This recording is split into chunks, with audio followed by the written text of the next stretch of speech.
বারবার বলতেছি, আপনারা কোনো বিভাজন রাখবেন না, আপনাদের বিরুদ্ধে দণ্ড রাখবেন না। আপনারা এখন জীবন তো ছোটো, এ দেখেন কবরস্থানে সবাই চলে গেছে, আমরা চলে যাব, কি দরকারটা? আমরা কেউ বিভাজন। শিক্ষা মানুষের একটি মৌলিক অধিকার।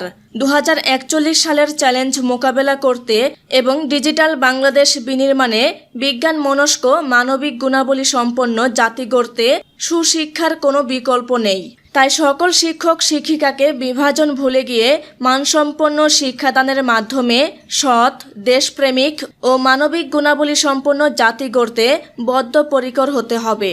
ঢাকা 5 আসনের প্রয়াত সাংসদ বীর মুক্তিযোদ্ধা আলহাজ হাবিবুর রহমান মোল্লার কবর জিয়ারত শেষে এইসব কথা বলেন একে স্কুল অ্যান্ড কলেজের গভর্নিং বডির সভাপতি বীর মুক্তিযোদ্ধা আবুল কাশেম পাটোয়ারি।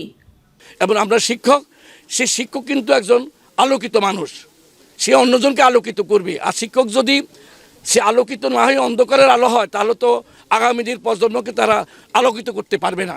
তাই আপনারা ওই মানসিকতা নিয়ে তৈরি হন। আমি আপনাদের বারবার বলতেছি, আপনারা এক থাকেন।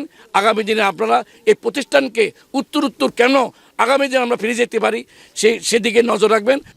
29 জুলাই সোমবার মাতোয়াইল কবরস্থানে কবর জিয়ারত শেষে বঙ্গবন্ধু শেখ মুজিবুর রহমান ও বীর মুক্তিযোদ্ধা আলহাজ হাবিবুর রহমান মোল্লা সহ নিহত সকল শহীদদের আত্মার মাগফিরাত কামনা করা হয়। পরে প্রধানমন্ত্রী শেখ হাসিনার সুস্বাস্থ্য ও দীর্ঘায়ু কামনা করা হয়েছে। পরবর্তী সময় উনি আবারও 500 বছর ছিলেন।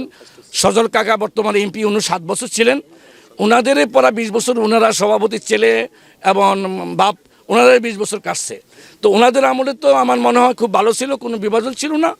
আমি যেন ওনাদের সম্মান রাখতে পারি, আমাকে আপনারা দোয়া করবেন। আমি যে ওনাদের উত্তরসূরি আমি একজন, আমি যেন ওনাদের যে নিয়ম কানুনগুলো আছে, যে ধারাবাহিকতা ওনার ব্যবস্থা চালাই গেছে, আমি যেন সেভাবে চালাইতে পারি।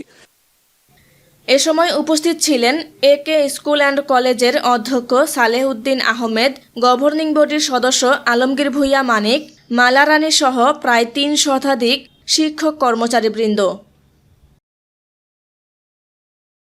ওই একই স্কুল কলেজে তখন ঐতিহ্যবাহী স্কুল ছিলেন। তখন ওই স্কুলে বাংলাদেশের ভিতরে অন্যতম প্রতিষ্ঠান ছিলেন। ওনাদের হাত ধরে বিস্কান্দে হয়তো অনেক কিছু ঝামেলা হয়েছিল, 6ষ্ঠতম হয়েছিল। সাদ্দাম করে সারা বাংলাদেশে সে প্রথম হয়েছিল।